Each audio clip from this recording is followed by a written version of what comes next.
Hello guys, welcome to my YouTube channel future finance. आज का हमारा वीडियो रहेगा Axis mid cap mutual fund के बारे में। इसके बारे में हम पूरी डिटेल में बात करेंगे। इस म्यूचुअल के रिगार्डिंग आपके कोई भी सवाल है, सारे सवालों के जवाब इस वीडियो में मिल जाएंगे। और अगर आप किसी अच्छे म्यूचुअल फंड के तलाश में हो तो आप बिल्कुल सही वीडियो देख रहे हो। तो चलिए शुरू करते हैं बिना किसी देरी के। सबसे पहले बात कर लेते हैं इसकी कैटेगरी की। तो ये mutual fund equity mid cap category का म्यूचुअल फंड है। फिर हम इसके रिटर्न्स की बात करते हैं तो आप ग्राफ देख सकते हो, 3 साल का ग्राफ आपके सामने है और इसका रिटर्न है वो 27.28% एनुअलाइज रिटर्न है इसका। और उसके बाद में अगर हम ओल की बात करें, जब से ये शुरू हुआ है उसकी बात करें तो 19.75% एनुअलाइज रिटर्न है, जो काफ़ी अच्छा रिटर्न इसको हम मान सकते हैं। फिर हम बात करते हैं इसकी एनएवी की। एनएवी आज के दिन इसकी एनएवी 78.95 है और रेटिंग्स 5 स्टार रेटिंग है इसकी, बहुत अच्छी रेटिंग है इसकी। और जो मिनिमम एसआईपी अमाउंट है वो 500 रुपये है, मतलब काफ़ी कम अमाउंट है। इस अमाउंट से आप अपनी एसआईपी की शुरुआत कर सकते हो 500 रुपये इन्वेस्ट करके। फंड साइज़ की अगर बात करें तो इसका 19,503 करोड़ कुछ समथिंग इसका फंड साइज़ है टोटल। नेक्स्ट हम बात करते हैं इसके रिटर्न कैलकुलेटर की।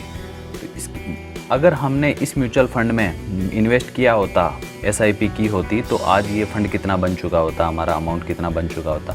तो सपोज कीजिए हम अगर 5,000 रुपये पर मंथ इसमें एसआईपी करते तो पिछले सालों में जो हमारा इन्वेस्टमेंट होता वो 1,80,000 हम इन्वेस्ट करते और इसका जो रिटर्न कैलकुलेट होकर जो सारा फंड अपना बनता वो 2,56,911 रुपये कुछ बनता ही है। ठीक है, तो 42.73% इसका रिटर्न है 3 साल का, जो बहुत अच्छा रिटर्न है। और अगर हम बात करें 5 साल की तो 5 साल में इसका रिटर्न 70.50% रिटर्न है। तो बढ़िया रिटर्न आप इसको मान सकते हो और आप अपने म्यूचुअल फंड में इसको कंसीडर कर सकते हो। अगर आप म्यूचुअल फंड में एसआईपी या लंप सम इन्वेस्ट करना चाह रहे हो तो इस म्यूचुअल फंड में आप बिल्कुल कर सकते हो। और अभी तक आपने हमारा यूट्यूब चैनल सब्सक्राइब नहीं किया तो प्लीज़ इस यूट्यूब चैनल को सब्सक्राइब कीजिए और बेल आइकन को ज़रूर दबाएं, ताकि अब फ्यूचर में आने वाले ऐसे ही वीडियो सबसे पहले आपको मिल सकें। नेक्स्ट हम बात करते हैं इसके रिटर्न्स और रैंकिंग्स की। तो कैटेगरी इसका इक्विटी मिड कैप कैटेगरी का ये म्यूचुअल फंड है। फंड के रिटर्न्स की अगर बात करें तो 1 साल में आप देख सकते हो 3.6%, 3 साल में 27.3% और 5 साल में 18.9% है। और ओल अगर बात करें जब से ये म्यूचुअल फंड की शुरुआत हुई है तब से इसका 19.8% रिटर्न है, जो काफ़ी अच्छा रिटर्न है। ये एनुअलाइज रिटर्न है सारा एक। ठीक है, फिर कैटेगरी एवरेज की हम बात करें तो कैटेगरी एवरेज बोल लो या बेंचमार्क बोल लो, तो इसकी अगर हम कंपैरिजन करें तो इसमें 1 साल में 72.8% है, बाकी 3 साल में 17% है, 5 साल में 15.6% है। ठीक है, रैंकिंग की अगर बात करें इस म्यूचुअल फंड की तो 1 साल में 24th है, 3 साल में 12th है और 5 साल में 2nd रैंक है इसकी। फिर आते हैं हम पीयर कंपैरिजन पे। Peer comparison in the sense कि ऐसे सारे इसी कैटेगरी के म्यूचुअल फंड जो इसी के साथ साथ परफॉर्म करते हैं, तो हम ये सारे देख सकते हैं इनकी, ये सारे पीयर कंपैरिजन में आगे। फिर हम बात करते हैं होल्डिंग्स की, जो बहुत इंपॉर्टेंट टॉपिक है। अगर आप अपनी इन्वेस्टमेंट की जर्नी की शुरुआत कर रहे हो तो आपको ये पता होना चाहिए कि आप जिस भी म्यूचुअल फंड में अपना पैसा इन्वेस्ट कर रहे हो उस म्यूचुअल फंड की होल्डिंग्स कहाँ कहाँ है, मतलब किस किस कंपनी में कितना पैसा आपका लगा हुआ है। तो यह आपको देखना बहुत ज़रूरी है। तो इसकी होल्डिंग्स है 67, मतलब 67 कंपनीज़ में इस म्यूचुअल फंड का पैसा लगा हुआ है। ठीक है, आप सारी की सारी देखिए, लिस्ट देख सकते हो।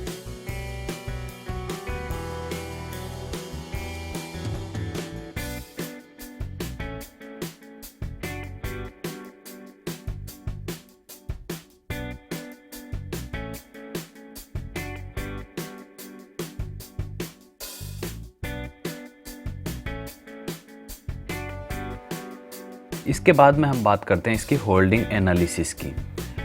तो इसमें हम बात करते हैं इक्विटी में इसका ऑलमोस्ट जो पैसा है वो इक्विटी में लगा हुआ है, 88.2% है।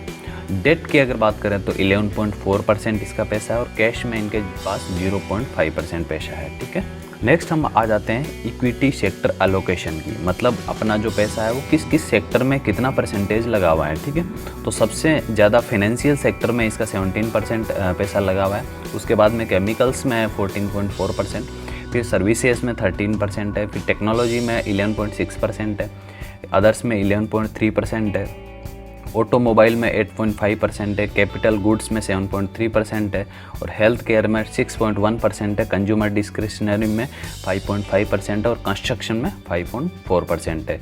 ये सारे आप सेक्टर देख सकते हो, इन सेक्टर में इसका पैसा लगता है आगे। फिर हम बात कर लेते हैं इसके प्रोज और कॉन्स की। तो प्रोज में देखिए आपकी जो 3 साल और 5 साल का एनुअलाइज रिटर्न है वो इसके कैटेगरी एवरेज से अच्छा है, ठीक है। और इसका जो अल्फ़ा है वो 2.54 है, जो काफ़ी अच्छा अल्फ़ा, हायर अल्फ़ा। ये वो जो इसका एक्सपेंस रेशियो 0.52 है, जो काफ़ी लो है।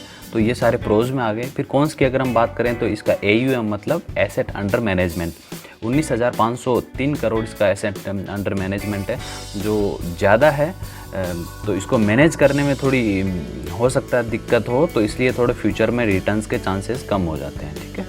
और 1 साल का जो एनुअलाइज रिटर्न है वो इसके कैटेगरी एवरेज से कम है। ये इसके कॉन्स में हो गए। तो फिर हम बात करते हैं इसके एक्सपेंस रेशियो, एग्जिट लोड और टैक्स की। एक्सपेंस रेशियो इसका 0.52% है, जिसमें GST इंक्लूडेड है। एग्जिट लोड की अगर हम बात करें तो अगर आप अपने अमाउंट का 10% से ज़्यादा हिस्सा 1 साल में आप निकालते हो तो इसका एग्जिट लोड आपके 1% लगेगा, ठीक है। और स्टाम्प ड्यूटी की अगर हम बात करें तो 0.005% है, जो 1 जुलाई 2020 से शुरू हुआ है। टैक्स इम्प्लीकेशन की बात करें तो 15% टैक्स लगेगा आपको 1 साल के अंदर आप पैसा रिडीम करते हो तो। और अगर 1 साल के बाद में आप रिडीम करते हो तो LTCG मतलब long term capital gain tax जो है वो 10% टैक्स लगेगा अगर एक फाइनेंशियल ईयर में आपके 1 लाख से ज़्यादा रिटर्न आ रहा है तो, ठीक है। फिर हम बात करते हैं मिनिमम इन्वेस्टमेंट अमाउंट्स की। तो इसका मिनिमम लंप सम अमाउंट है वो 5,000 है, ठीक है। और SIP के लिए 500 रुपये हैं। और लंप सम में अगर आप सेकंड इन्वेस्टमेंट करना चाहते हो तो 100 रुपये से आप ऑनवर्ड्स मतलब शुरू कर सकते हो आगे। तो गाइस, अभी तक अगर आपने हमारे यूट्यूब चैनल सब्सक्राइब नहीं किया तो प्लीज़ इस यूट्यूब चैनल को सब्सक्राइब करें, इस वीडियो को लाइक करें। और नेक्स्ट हम बात करते हैं फंड मैनेजमेंट की। ये भी बहुत इम्पोर्टेंट टॉपिक है कि हमारा फंड है, हमारे पैसे हैं, जो कौन लोग इसको मैनेज कर रहे हैं, उनकी क्वालिफ़िकेशन क्या क्या है, उनका एक्सपीरियंस क्या क्या है। तो जो इसके फर्स्ट फंड मैनेजर वो है श्रेयस दिवालकर, जो नवंबर 2016 में इस फंड को ज्वाइन किए थे और प्रेजेंटली इसी में कार्यरत है। इनके एजुकेशनल क्वालिफ़िकेशन की अगर हम बात करें तो ये BTech है UDCT मुंबई से और PGDM management JBIMS Mumbai university से इन्होंने किया है, ठीक है। एक्सपीरियंस की अगर हम बात करें तो इस म्यूचुअल फंड में, एक्सिस म्यूचुअल फंड में काम करने से पहले इन्होंने BNP परिवास म्यूचुअल फंड में काम किया as a fund manager, IDFC capital में काम किया, JP मॉर्गन सर्विसेज में काम किया और साइलोन बैंक में इन्होंने काम किया, ठीक है। सेकंड जो इसके फंड मैनेजर हैं वो हितेश दास है। इन्होंने दिसंबर 2020 में इस फंड को ज्वाइन किया और प्रेजेंटली इसी में काम कर रहे हैं। एजुकेशनल क्वालिफ़िकेशन की अगर बात करें तो ये PGDM MTech और BTech है, ठीक है। एक्सपीरियंस की हम बात करें तो आप देख सकते हो कि इस एक्सिस म्यूचुअल फंड को ज्वाइन करने से पहले इन्होंने Barclay security India private limited में काम किया है, क्रेडिट सोशल सिक्योरिटी में काम किया है, ई-बिजनेस वेयर प्राइवेट लिमिटेड में काम किया और येस बैंक में। तो काफ़ी अच्छा इनका एक्सपीरियंस है, काफ़ी क्वालिफाइड फंड मैनेजर है दोनों के दोनों।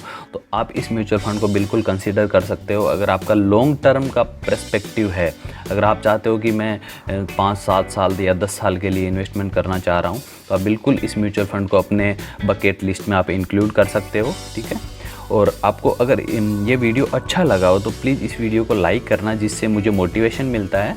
और इस YouTube चैनल को सब्सक्राइब करके बेल आइकन को ज़रूर दबाना ताकि ऐसे ही वीडियो फ्यूचर में आए तो सबसे पहले आपको पता लगे, ठीक। Okay, thank you so much for watching my video.